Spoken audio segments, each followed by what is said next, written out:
Bonjour à tous, je suis Leclerc, votre analyste pour belgianinvestor.be. Alors, petite vidéo pour l'analyse des actifs comparée à l'USD. Bien sûr, comme d'habitude, petite vidéo d'analyse là-dessus. On fera un petit peu de ce qui s'est passé. Je vais expliquer un petit peu les nouveautés pour l'année prochaine. Parce que voilà, on a quelques nouvelles choses en place, parce que la communauté qui est coachée, ben, ça grandit tout doucement. Puis j'ai plus de demandes en même temps, donc voilà. Moi, j'aime bien suivre vos avis. Alors, on va commencer gentiment par donc le bilan technique sur les actifs face à l'USD. Comme d'habitude, l'information sur le risque, parce que vous savez que le marché comporté de faire n'est pas adapté à tous les profils de l'investisseur. C'est à vous-même d'évaluer vos risques. Moi, je ne suis pas là pour vous conseiller dans vos opérations. Cette vidéo n'est pas un conseil d'achat ou de vente. Moi, ce que je vous conseille, c'est d'utiliser les comptes démo pour tester vos stratégies avant de passer sur le marché réel. Alors moi, ma stratégie, c'est quoi? C'est un système d'impulsion.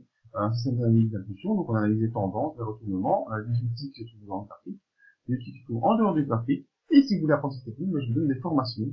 Donc c'est 4 séances de formation de théorie minimum, on va en avoir plus en fonction de votre niveau à vous. Ensuite, vous avez 12 mois de coaching, et je prends 10 élèves par an. 12 mois de coaching, qu'est-ce qu'on fait? Eh bien, on utilise ProRetime pour trouver des exemples d'impulsions qui démarrent, et ainsi vous pouvez faire le suivi de ces impulsions en fait chez vous par après si vous le désirez. Qu'est-ce qu'on fait? On trouve des lignes de départ, on place nos alertes, on attend le signal graphique, et dès qu'on a ce que j'ai déterminé comme étant les 5 feux verts, eh bien, on peut y aller, on prend dans l'impulsion, et on fait un suivi tout ça avec un stop loss qui nous emmènera soit vers l'objectif, ou soit vers le pourcentage qui sera intéressant. Toutes les informations sur les formations j'ai ici, on verra en fin de vidéo. Alors, on va commencer par notre ami l'euro-dollar. La semaine dernière, on avait vu quoi? Que l'euro-dollar est en train de s'enfoncer, qu'il avait revenu tester la zone 50% là aux alentours des 1468 points. Ça a été un échec la semaine dernière, ça continue. On s'enfonce en dessous de la M7, donc tout doucement, voilà, vous voyez, on s'en va vers le bas. Alors pour ceux qui aiment bien les toucher de l'envie, c'est un truc que moi j'aime bien en tout cas. Je vous conseille également de l'utiliser. On peut se taper une petite touche de l'envie pour faire le suivi. Et on voit qu'on met déjà s'appuyer sur la médiane pour faire le premier rebond la semaine du 10 novembre. Et ici, on est compris donc entre la M7 et la médiane et on descend tout doucement. Les bandes de BD sont orientées vers le bas, ce qui confirme qu'on va aller chercher les différents niveaux. Donc, en tout cas, si je vais vous faire l'extension de Thibaut, ah non, pas par là. Pourquoi c'est passé en entier? Voilà, l'extension de Thibaut. Alors, on est venu prendre appui ici sur la médiane et sur le zone de retracement 1,1244. Si on s'en va en fonction des 1,1244, vous savez le système, on va chercher les 1,105 dans la prochaine impulsion. Voyons ce qui se passe au niveau journalier.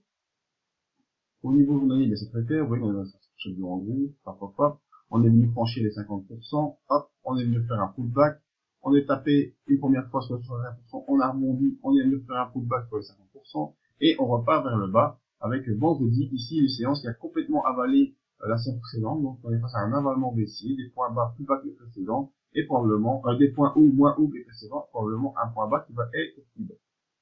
On peut quand même ici se taper une boucle, tac, et donc on verra si la boucle ici peut tenir. Au niveau des indicateurs, ah ouais, au niveau des indicateurs, on n'est pas vraiment en pression baissière, hein. Donc voilà, les 61%, ils pourraient très très bien tenir, et peut-être que on va ici se latéraliser dans un couloir entre 50% et 61%, mais, on a une grosse news du week-end, ça faut que je la montre, la news du samedi, est-ce qu'elle est, où est-ce qu'elle est, faut que j'aille sur, voilà, vous pouvez la retrouver sur plein de sites, hein, mais moi je vais sur mon petit site belge, et voilà, elle est là la news, américain et chinois enterrent la hache de guerre, donc ça va faire bouger fortement l'euro-dollar dès l'ouverture cette nuit. Et donc voilà, on va peut-être pouvoir sortir de ces ranges entre 50 et 61%. Au niveau de nos autres actifs, la matière première, qu'est-ce qui s'est passé cette semaine, qu'est-ce qui va peut-être se passer la semaine prochaine. Tapons d'abord dans l'or en dollars. Alors l'or en dollars, cette semaine, vous voyez, il est venu se stabiliser au-dessus des 50% de retracement. On est toujours dans le projet de rendez-vous haussière, donc on avait déjà passé la semaine dernière.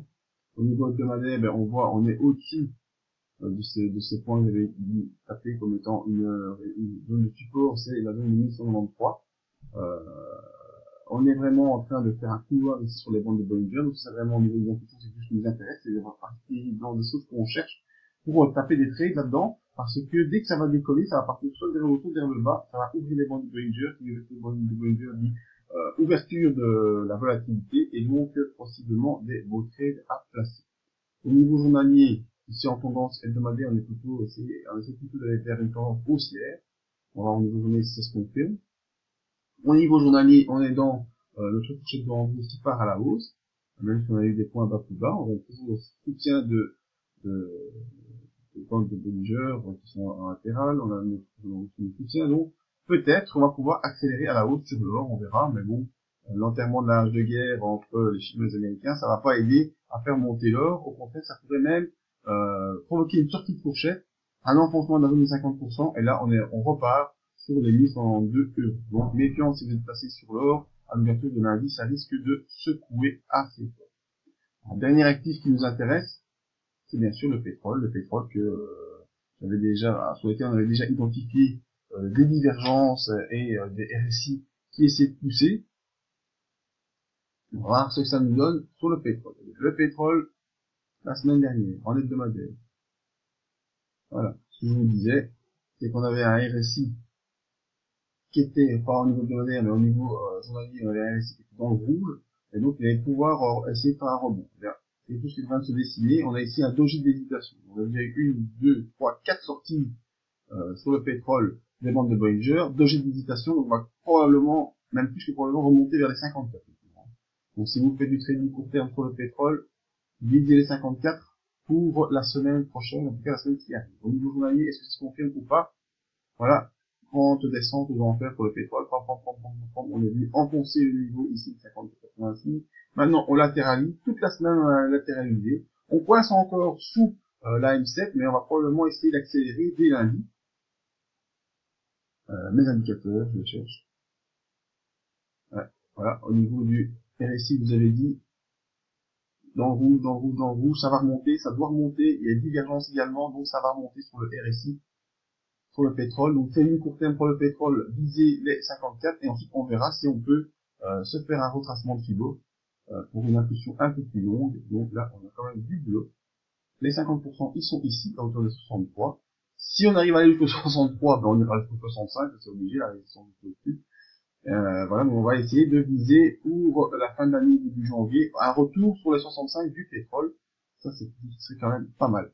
Donc, l'euro-dollar, on va voir, dès lundi, ça va se couler. À mon avis, l'euro-dollar, il va baisser. Suite à l'accord sud-américain.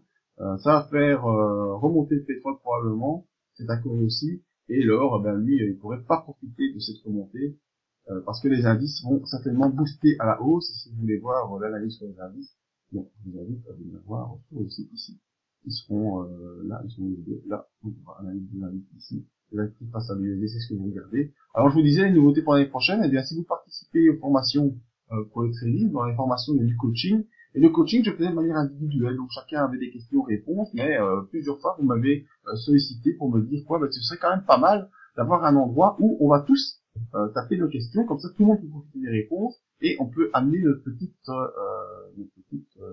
pierre à l'édifice de cette communauté qui est en train de se construire. Donc le coaching, soit faites la formation complète, pour l'instant c'est 500 €, mais il y aura des promos pour le faire, n'oubliez pas. La formation trading uniquement, si vous voulez, non, juste ça, et après vous n'avez pas besoin de coaching, vous faites tout seul. Ou alors vous avez déjà des bonnes bases d'analyse technique, et vous voulez juste profiter du coaching, voilà, vous avez soit 6 mois, soit 12 mois. Alors, création du forum. Dans ce forum, qu'est-ce qu'on aura? Les rappels techniques et des différents principes. On a déjà commencé à étoffer la section. Ensuite, je vous mettrai toutes les impulsions qu'on voit en coaching. Elles seront placées ici. Vous aurez les dates et le pourquoi du comment ça part en impulsion. Vous pouvez également poster vos avis, que ce soit sur les impulsions que moi je vous donne, ou alors toutes des choses que moi j'ai peut-être pas vues, parce que je vois pas tout, hein, c'est pas un robot. Heureusement, Dieu m'en garde. Et vous pourrez venir passer vos avis et faire un débat entre vous de ce que vous en pensez, est-ce que c'est des bons avis ou pas. J'interviendrai également dans la section pour confirmer ou pas les avis techniques que vous aurez postés. Et tout ça, ce sera uniquement pour les personnes qui auront participé aux formations ou au coaching. On va dans les principes de base, j'ai quoi? C'est mes principes généraux à moi. Je ne sais pas si c'est les meilleurs ou c'est les seuls, ce sont les miens en tout cas. les principes de base du money management, parce qu'il faut toujours rappeler le money management pour faire du trading, et les rappels de base de la technique, qui sera accessible à tout le monde, pour voir un peu comment ça évolue. Donc voilà, nouveauté 2018 mettez déjà en place pour ce mois de décembre. Sinon, rejoignez-nous également sur les réseaux sociaux. Ça, c'est pas de problème, c'est toujours accessible. Vous avez les moyens de nous rejoindre ici en bas. Twitter, Facebook, la chaîne YouTube. Inscription à la mailing list, ça, c'est bien parce que vous allez pouvoir recevoir des newsletters, même si vous n'êtes pas abonné à aucun coaching, à aucune formation. Vous mettez votre nom ici et moi je vous envoie des news de temps en temps. Et sinon, les réseaux sociaux pour suivre également les événements et les dernières nouvelles. Voilà, merci à tous et à tout bientôt.